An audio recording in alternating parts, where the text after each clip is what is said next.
So welcome everybody to this webinar.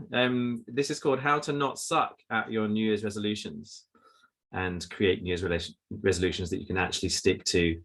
And I thought I'd use this just creating a little bit of space for us to think about intentions for the year ahead. I think there's lots we can learn and do differently around New Year's resolutions, but really just want to get you into that headspace of thinking ahead to a new year. Maybe reflecting back on some of the trials and tribulations of 2022 as well, but just giving that a little bit of thought before we go mad into the kind of December Christmas season and all of the stuff that brings. So that's my intention for this session. We're here for 45 minutes. I'm going to talk for a bit, not for very long actually, and then just open it up to some Q&A, but just getting people thinking about how to set good goals for the year ahead and what that should look like. And I often think that if you think about the thinking and think about the structure of how you're going to do that thinking, you end up just doing better thinking. So that's my intention really, is to tee you up for the next few weeks of thinking ahead towards 2023. So let's start with, why do New Year's resolutions suck? I think there's three main reasons really why we often get New Year's resolutions wrong, me included. I have years where I do this stuff really well. I have years where I don't do it so well. But here are my observations on three reasons why I think New Year's resolutions often do suck. The first is they're not specific. So we don't put measurements on them. We make them these kind of vague aspirations or vague goals. And we don't allow ourselves the ability to really dream properly around this stuff because it's just not specific. And so making them measurable, we'll come on to that. They're also often done in quite an exceptional way. So what I mean by that is often we write them down in a different notebook, or we do the thinking on our own, even though it should have really been done with colleagues, or we do the thinking on our own, even though it should have been done with our family members or somebody else. So we're often doing this thinking in quite an exceptional way, and in a way that we're not used to. So most of the other planning and thinking that we do happens in more structured forms. And then this is kind of just something different and something else. So mainstreaming this stuff with everything else we do, I think, is a really important tip. We'll come on to how to do that shortly. And then they're not tracked. So often what happens, we've all been there, you make these incredible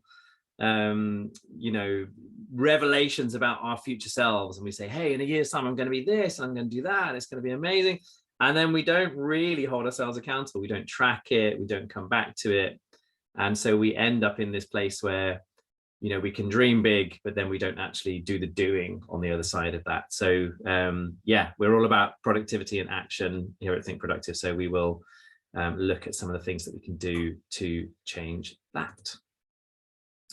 So let's look at a few top tips. So the first is, let's just think about how to get a bit more specific around New Year's resolutions. So if you've come across my work before, and in particular my book, How to Be a Productivity Ninja, you'll know I'm really big on the idea of specificity, the art of specificity, really getting down to the granular detail of how to measure stuff and how to explain things in a way that makes it really clear to us what we need to do to achieve it. So how do we get specific with New Year's resolutions? The first one for me is meaningful. Make your New Year's resolutions meaningful. What I often find is that people listen to what everybody else is doing for their New Year's resolutions, or you read stuff in magazines, or you see stuff on Instagram, and you set up New Year's resolutions that are probably meaningful to someone else, but don't actually mean that much to you. And a lot of New Year's resolutions end up being things that we feel like we should do. So anytime that you have this word should in your New Year's resolutions, really question it, because often what's happening there is you're sort of responding to a bit of peer pressure, or you're coming up with something that you feel like you should do, but it's really not meaningful to you. It's not the thing that's really going to make your heart sing. So for me, I think that's really important, is to really be aware of the shoulds and make sure that what we're setting ourselves up for is stuff that feels really meaningful to us. Next one is make it measurable. Getting fit is not measurable, right? Running 3 times a week is measurable. Becoming more proactive is not a measurable thing. Being less busy is not a measurable thing. We really need to get much more specific around how we measure the progress around these things. So, for example, if it's about getting fit, this is the number of miles that I want to run this year, or I want to be fit enough to be able to run a marathon or whatever. So just getting measurable around that. So you can say, hey, marathon, I've got the medal, I did it, tick. You can actually measure it. So that's something that on the one hand feels really simple. Oh, it needs to be measurable, obviously. But actually, it's often one of those things with New Year's resolutions that because we often do them when we're not in work mode, we're not actually being that critical with ourselves in terms of that thinking. So we end up leaving a little bit of vagueness there. And then make them realistic. So don't set things that are totally unachievable and are going to leave you feeling miserable by February. One of the things I talk about in the book that I wrote with Colette Hennigan, who's a nutritionist, and it's all about healthy eating and eating to have better energy. One of our themes in there is called consistency beats intensity. And so if you think about your New Year's resolutions of how do I get 1% better at this thing every week for the next year, that will give you exponential growth. But all those steps are really baby steps. So that's a much more realistic way to think about New Year's resolutions rather than look at the radical transformation me that I'm going to be by the end of 2023. That's not a realistic way to think. So getting realistic is really helpful because what it allows you to do is have momentum and just have a sense of being able to achieve stuff through the year rather than having a sense of disappointment. You'll actually feel like I'm on track, this is good, and it will kind of give you that motivation to do even more. So being specific. And then tracking progress. So one of the things that I think is just a really useful observation, I fall foul of this all the time, is that you set up a load of different intentions for the year.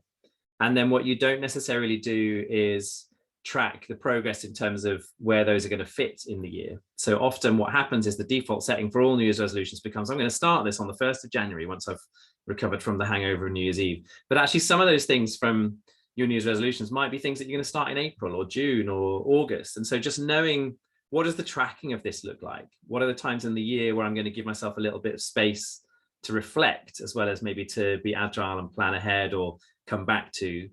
So just being able to track your progress through the year, really helpful.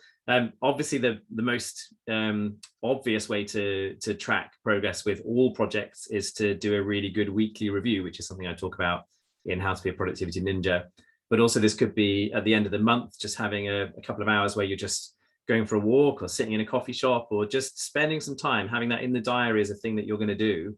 I'm going to track where I'm up to with all these various different intentions, projects, and so on. And speaking of which, set your resolutions up as projects. So I talked before about this idea of New Year's resolutions are often exceptional. They get written in a notebook or they get written on a piece of paper and you stick them on the fridge or whatever you do. And then it's like, that's not actually integrated with where else you're managing the other commitments that you have. Because ultimately New Year's resolutions are just other commitments, right? And they're just commitments that we've made with ourselves.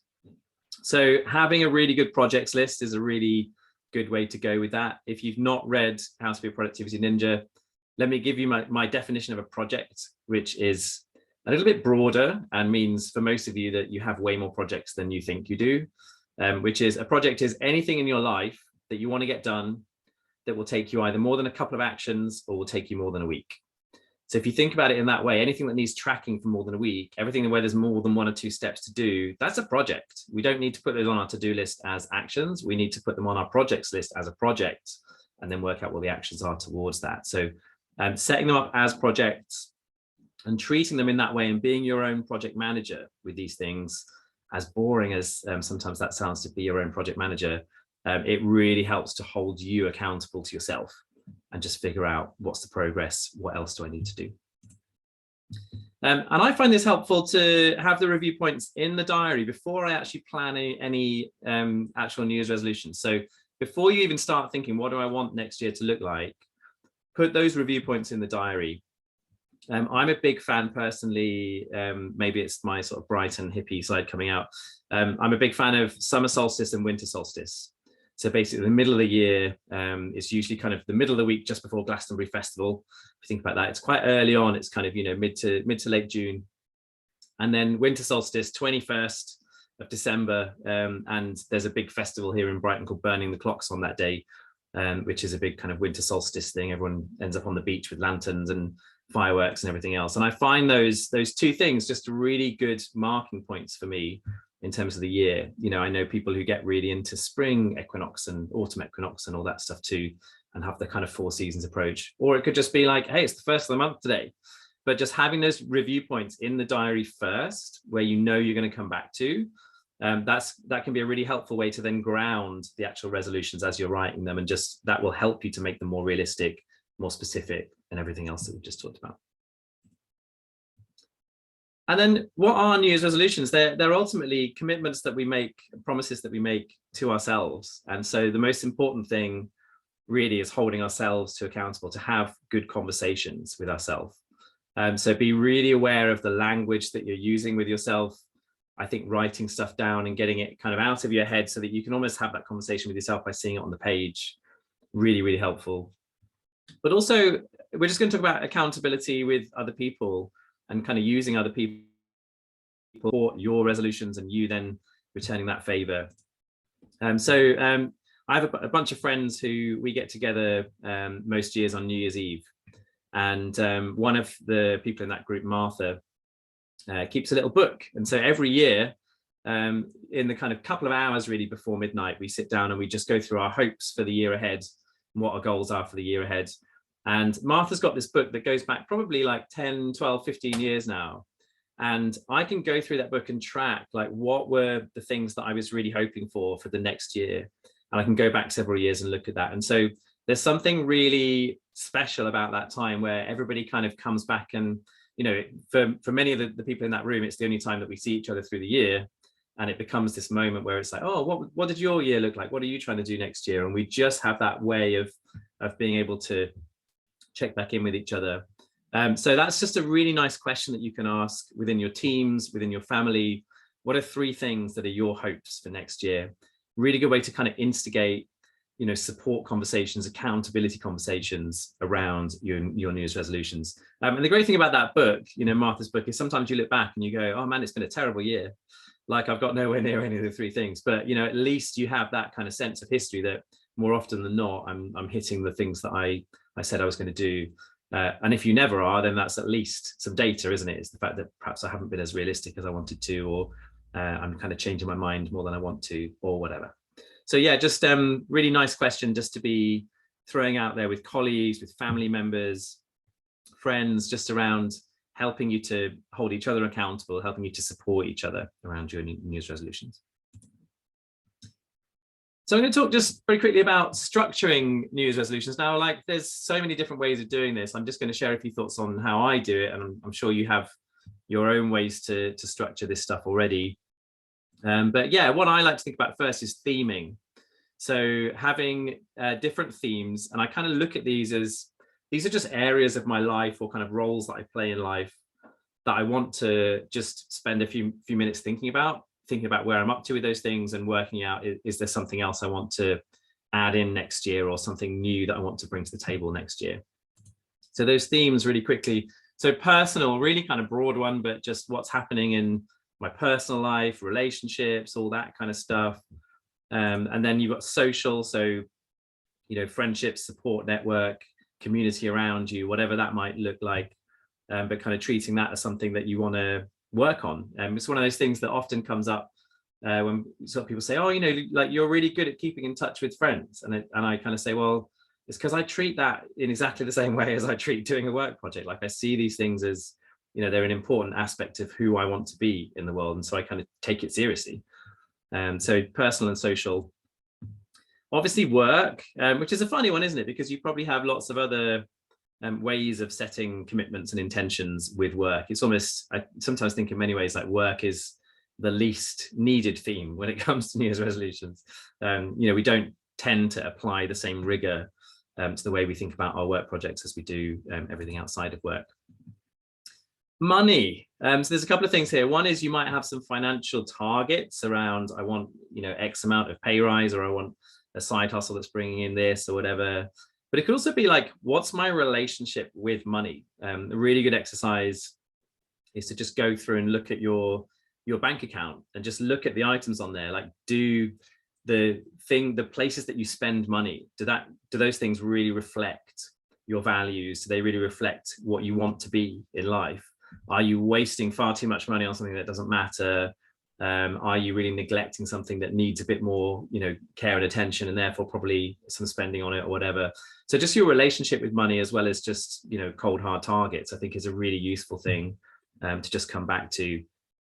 And we all have narratives around money, right? So we have these very stuck narratives often that generally develop in childhood in terms of how we see money. So just being able to come back and kind of question those, and like, it's like, can I really not afford it? Or am I telling myself that I can't afford it? Like, can I take a risk that I wouldn't have taken otherwise? Like, we kind of have to have those conversations with ourselves.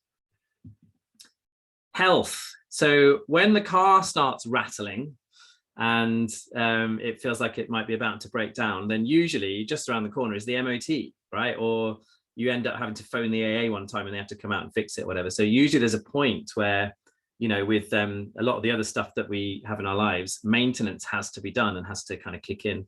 Often with health, it can be that thing that we sort of neglect. Like, everyone's got a slightly dodgy knee or some pain somewhere. And this is a really nice way to just say, hey, like, now's the point in the year where I'm just going to think about that for more than 2 seconds and work out whether I need to actually just phone the GP and just go and get that thing checked out. Or whether I just want to just be more proactive around that stuff. So as I mentioned before, I did this book, How to Have the Energy, with Colette Hennigan, which is all about healthy eating in order to feel better and have more energy. It's not to lose weight. It's not to sort of fulfill any kind of other purpose other than to just feel more energetic, in your work and in your life. And I think that was a really good catalyst for me, just in terms of working with Colette, which is sort of where the book came from. I thought I was already eating quite healthily or had quite a good diet and good exercise and stuff, but just kind of simple tweaks, really gave me so much more energy. So it's just a good thing to just proactively think about as well. And then community. So this could be doing some volunteering. It could be trying to get more involved with other parents at the school gate. It could be just getting to know your neighbors. Just had this really interesting thing happen near me where there's this like planning dispute going on just over the hill there. Suddenly all the neighbors know each other and it's really nice. And so, that happened to a lot of people in COVID too, right? Where, you kind of got to know neighbors and stuff. So just thinking about, what do I want for my community around me? What contribution am I going to make to my community around me? Whether that's, volunteering, giving to a charity, whatever that might look like, but just something on there that just gives you a sense of giving back. And then fun. Like, it's pretty important, I think, to treat fun with the same rigor as we treat work. And this is not an exhaustive list, by the way. So you might want to also add in things like home, some kind of spiritual or religious theme, if that's something that is important to you. I tend to kind of, learning tends to be embedded in quite a few of those that you see on the screen, but some people have learning as a separate one. Maybe a kind of kids and family one, which again, for me, sort of falls into the personal one, but you can have that separately too. So those are just my themes. It's not exhaustive, but really the idea is, if you can set up some themes to begin with, and then just have 1 or 2 things underneath that, that just set some intention, set some commitment, I think that can be really helpful. So that's just about structuring and theming your resolutions. A few other things on this idea of structure. So don't be too ambitious. So within those themes, don't have 5 or 6 on each of those themes. You'll just end up with too much stuff to do. You'll feel overwhelmed and you'll ultimately feel disappointed. It's much better to have a much smaller number of things that you're working on and know that you've got the motivation that comes with actually ticking things off and actually achieving stuff. So the other thing is, it's really hard to change too many habits at the same time, right? So if you're trying to give yourself a radical overhaul in one area of your life, it's best if as much of the rest of your life is fairly constant, consistent at the same time. Having a B aspect to your list. This is maybe a slightly sort of philosophical point, but I think it's a really important thing to think about when we're looking at New Year's resolutions. So often when we dive into a New Year's resolution, we go straight for the thing that's like, I want to do this, or I want to be this.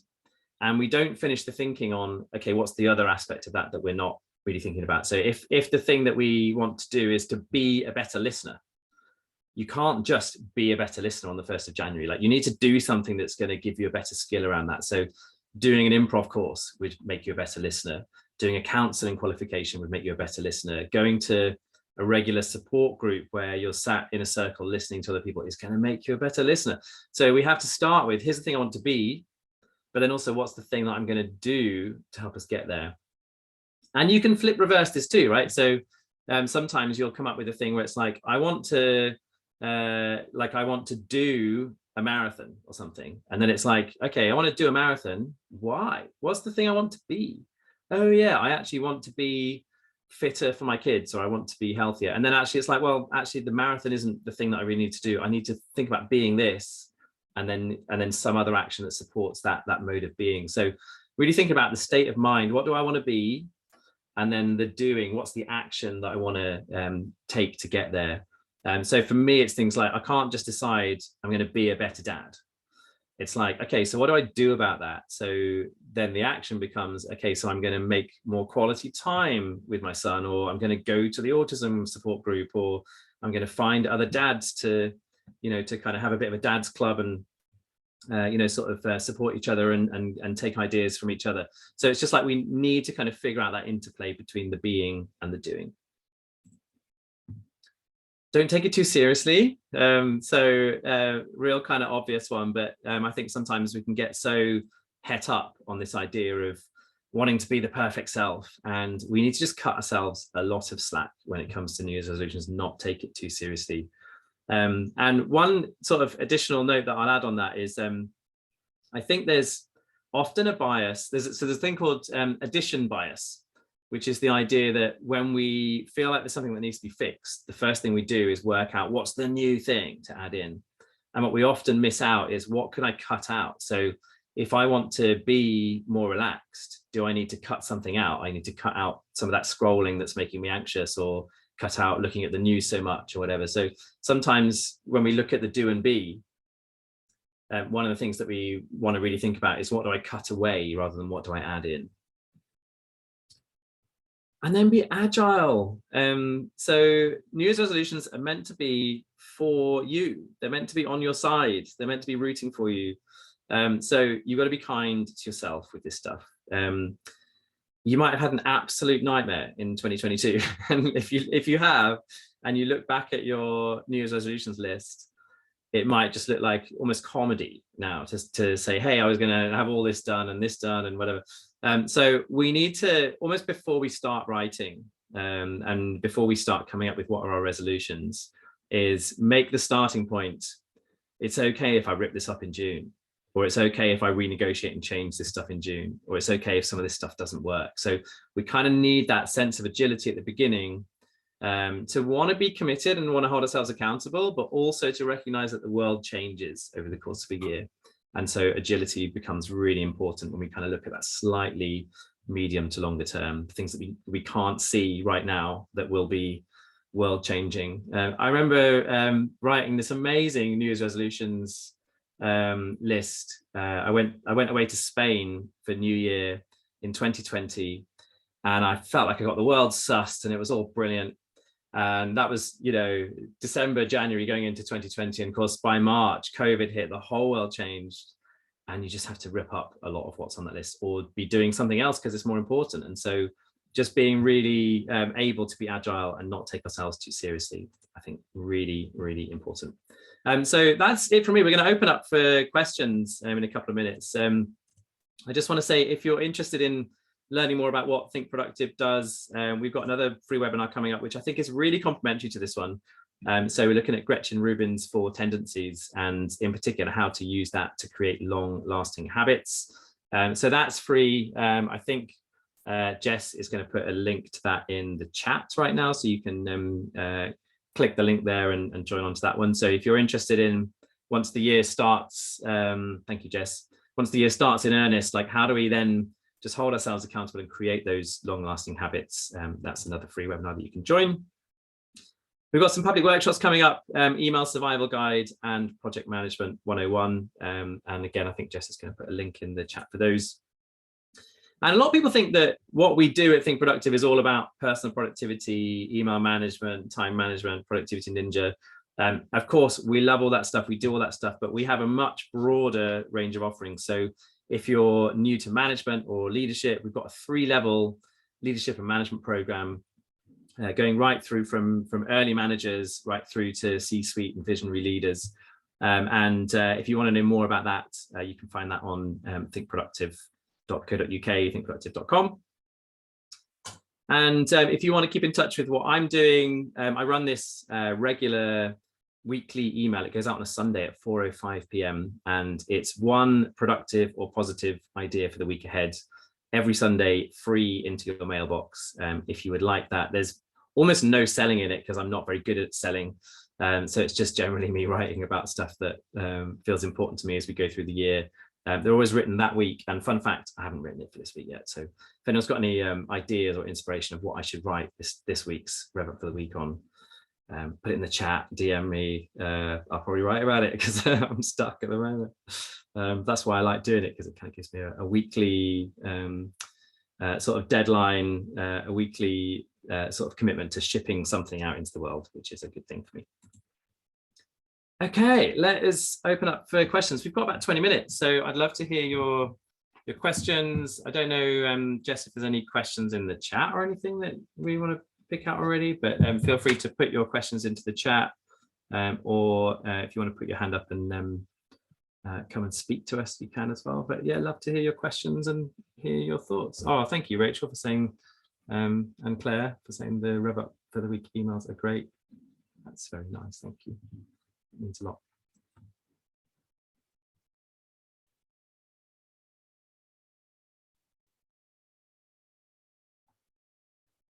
Yeah, Claire also saying, well done to Martha. Yeah, it's like, it is quite an admin job, you know, that has to be said, but it's so lovely to look back on it and not just to see yours, but to see everybody else's and just see that kind of growth with people. Yeah, it's a lovely thing. Please can you repeat how to sign up for your emails? Yes, Kathy. So if you go to grahamallcott.com, then just on that site there's a little thing that you can fill in, and Jess has just put a link to it, I think, in the chat as well, so you can just click on the link to grahamallcott.com there. Yeah, free weekly emails. Love to have some questions on your point about New Year's resolutions not working because they're exceptional. How can we integrate them more with our day-to-day?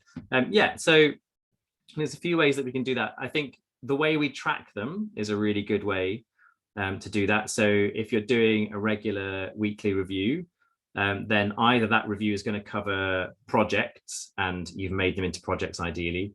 But if not, then the other thing you can do is just on the end of your review checklist, just have them as questions. So some of mine that are a bit more abstract and there aren't so many you know, sort of project-based things for them. I just have a little question. So one of them for me is, when did I last go and just stare at the sea? And it's just a really simple thing. I don't really want to have a project around that, but like, it's just a good thing for me every week to just be coming back to that question. I don't think about it for more than a few seconds, but it's just that little, yeah, cool, need to be thinking about that. Just that little kind of reminder as we go through. But I think, yeah, something really important is just with each New Year's resolution, turn them into projects. So turn them into projects just the same as you'd have with any of your other work projects, and even the personal ones.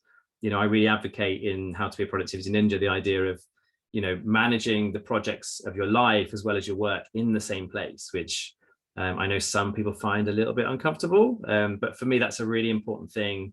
You know, when I'm sitting down and reviewing, I'm looking at, you know, social life, family, work, like everything all together, because work-life balance is a bit of a myth, to be honest. Like, we have one brain, we take the same brain to work as we take home.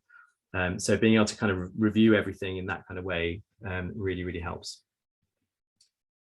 You mentioned, this is Kate's question, you mentioned theming, and there were quite a few. What's your take on a healthy number of resolutions a year? Many people, where's your question gone, Kate? Many people don't know how and when to stop their lists. Curious to hear your tips. Yes, I think that's a really good point. So with those themes that I mentioned, I will generally have 1 or 2 resolutions for each of those themes. So I guess in effect that means there's probably about 10 for the entire year.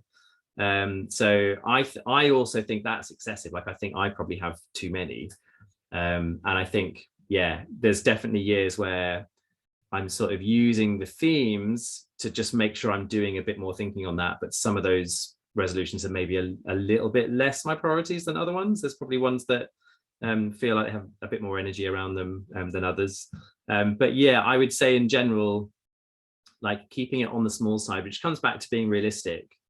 And, you know, I think with habits in particular, like a lot of New Year's resolutions end up being commitments to habit change. And so when we think about it in that way, any place in our life that we're changing a habit takes willpower. There's an amazing psychologist called Roy Baumeister who talks about this. He talks about the idea of strength control, which is basically that bit of your brain that can push you forward with stuff and help you to make the right decisions. It's also why if you go into a supermarket early in the morning and you go to buy toothpaste, it's really easy to just go that one. And if you go in at 5 o'clock after a really long day, you just go, there's 100 toothpaste, what do I do? It's because you don't have that sense of kind of self-control to just like, yeah, easy to make a decision, let's go. So we only have a very limited resource of what Roy Baumeister calls strength control. So basically, it's much easier to keep one habit going if you're not having to also spin at 8 plates with other habits. So the fewer things that you have, the more likely you are to hit them, in fact. So yeah, that would be my thoughts on that one. Do you think there's any merit in getting your thoughts together before the end of the year and then formalizing them the first week of January? Takes the pressure off making big changes in 1 week. Yeah, I like totally. Yeah, I don't see. So I mentioned that year that I went to Spain and did New Year's resolutions there, and like I was still writing them on the 3rd or the 4th of January or something. So I don't see, you know, the round number of the 31st of December as being like as sort of, you know, the starting pistol is fired on that day or whatever. So I think just take your time with this. I think there's something really nice about doing this stuff in winter, where it's that sort of cross point where everything kind of dies, and then in the spring everything is kind of reborn. That kind of dark period, I think, it's a very yin energy period. Anyone who's read Wintering by Catherine May will know what we're talking about with this stuff. But I think that whole period, and particularly between Christmas and New Year, where everything goes a bit kind of slow and sort of dead and stuff, I think that's a great time to just sit down and do it. But if it's not done by the 1st of January, yeah, don't take yourself too seriously. Don't beat yourself up. It's fine. Like it can come later. So I would totally say that. And then the last bit, Julie, is about the incremental approach. So yeah, like I would say that's slightly different. So once you know what your resolutions are, then just focus on small baby steps of improvement with each thing, rather than like radical, by the 1st of February, I'm going to be this person. I just think that's a much better way of, in general, thinking about it and being realistic. A couple of questions on the Q&A, which you're very welcome to fill in and add to. We've got a few more minutes. We can do a few more questions. Useful points and ways to frame this activity. I'm a solo entrepreneur, so I'm needing a new approach to both work and personal planning. Daunting, but these tactics will help. Do you have anything extra to add for freelancers like me? Well, Anna, there's a whole book and it's called How to Be a Productivity Ninja.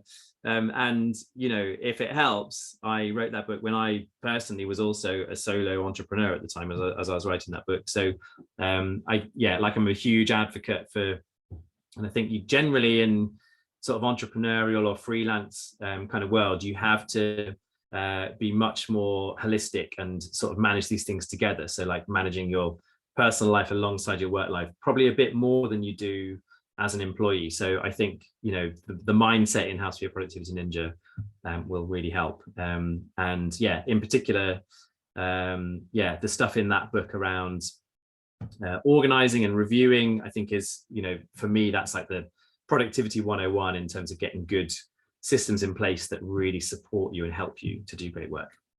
So thanks, Anna, for that question. How many of your resolutions do you keep? Are you better at keeping the work ones or the life ones? Oh, Claire, I love that question. How many do I keep? I'd say I'm pretty good. I definitely don't keep them all.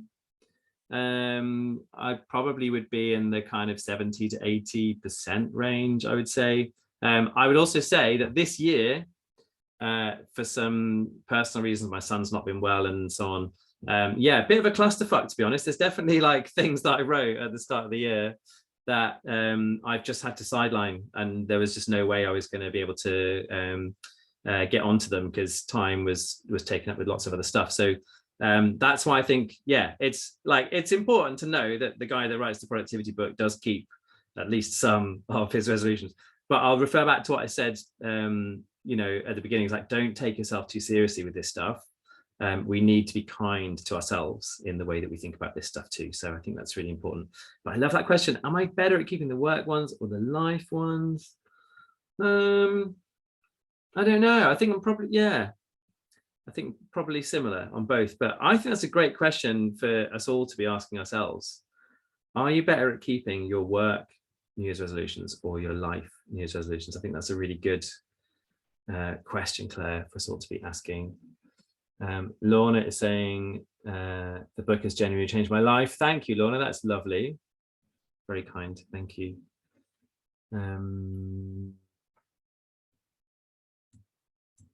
Yeah, and then I think, back to one of the other things I was, if you've got another question, by the way, we've got about 5 minutes if anyone wants any, and I'm going to be like really general. So if you've got any productivity questions, you've got 5 minutes or 8 minutes.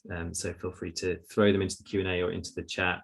But I'll say, just in terms of that idea of the sort of accountability and having people involved in your resolution. So I've really enjoyed over the years, like sharing that stuff with some close friends of mine. I've also got a little kind of support mastermind group that I'm part of, where every week we share what have our wins been for the week, and just kind of list out things that have gone well during that week. And so just having some kind of like social aspect to this, where you're not just keeping it all in your head, you're not keeping it all to yourself, but you're also just sharing what your intentions are. And it's amazing once you start to put some of those intentions kind of, out on paper or out into the world by sharing them with other people. Someone goes, hey, I can help you with that, or that's the thing that we can do together, or hey, have you looked at this? And so sometimes you can get really good advice that way too. So I would definitely say, try and be less exceptional with this stuff and be a bit more brave in terms of sharing some of these things. I know it can sometimes feel like, and yeah, definitely I've had things on my list. One of my things on my list for last year, I'm literally looking at on the wall right now, was keep up with the swimming, which I did. So I swam in the sea all through the winter.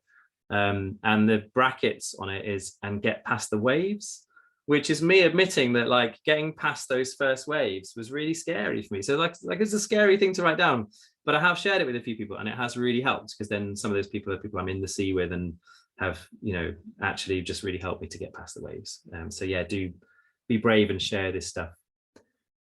Lindsay, what would you say is the first step if you're feeling overwhelmed and stuck? That's a lovely question. So I would say the first thing is to go and put the kettle on and have a cup of tea, genuinely. Make a bit of space and recognize that feeling and that emotion, and step away from your desk if you possibly can. Go for a walk. And then once you're sat there with 101 things going through your head, try and get them out of your head. So get stuff down onto paper. You will generally find that if you mind map all the things that you've got going on and just spend a bit of time just writing that up, it will start to look a bit more manageable. So the psychologists call this distributive cognition, which basically means once you can see your thoughts as objects, so written things like in front of you physically on the page, then you can start to manipulate them, move them around, cross them out, add things to them, develop them, so it becomes much more easy to think in a slightly more quality way about them when you can see stuff in front of you. So if you're feeling overwhelmed and a bit stuck, that would be the first thing I suggest is, once you put the kettle on and had a breather and just calm down a bit, is just like try and get everything out of your head. That would be a good start point. And then that will lead you hopefully towards the stuff that's in the middle chapters of How to Be a Productivity Ninja, which is how to organize and then how to come back and review that stuff, support you to do really good doing with it.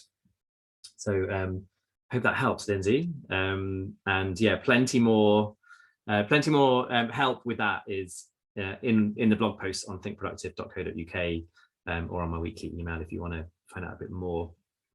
Productivity question for you. I often find that everything always happens at the same time. Huge work deadlines, commitments outside of work, I'm a school governor, and then something in my personal life. How do you cope when so many deadlines collide?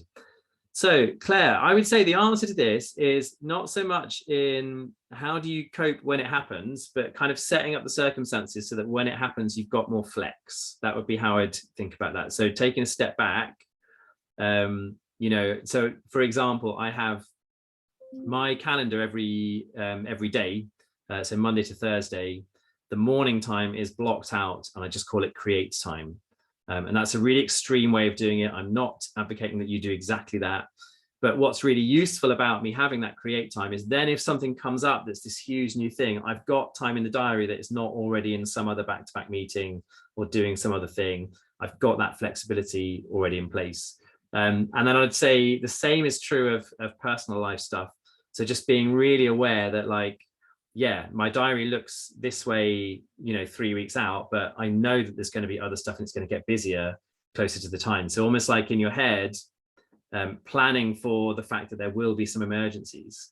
I find it really amazing how many people I work with who never have anything in their diary that says lunch, or never have anything in their diary that says doing emails, or travel, or, you know, all these things that they do take up time. We know they take up time, and we know we're always going to have to do them. And so when you look at a diary and there's like 4 or 5 things in, you think, okay, that's like a packed day. But then you add in all the other stuff that is not in your diary, but will still have to be done. And suddenly it's really squeezed. So again, just kind of starting from that starting point of adding some of that stuff in, I think is where then when you get to those crunch points where 3 or 4 things happen, you've got a bit more wiggle room and flex. Like that's kind of my starting point with that stuff. And then, yeah, just to give a secondary answer to that, which is like, yeah, sometimes the shit hits the fan, doesn't it? And it's just like loads. And again, if you are regularly, you know, in the slightly less crazy times, if you're taking a bit more time out and resting and all that stuff, then you have a bit more energy in the tank to kind of go full in on the adrenaline when those things do crop up. So that's the other way of thinking about the same thing, is like, yeah, sometimes it just is, and you just have to work till midnight or whatever it is. And I know if you're being a school governor, there's going to be hours outside of work that involves too. So yeah, just knowing that you're going to have the energy for when those points do hit. Yeah, that's the other way of thinking about that one. Kate's thing, I'm going to make this the last one. Thank you so much for your questions and for being here. Kate's questions: I feel there's still a stigma around productivity. People feel that productivity is boring.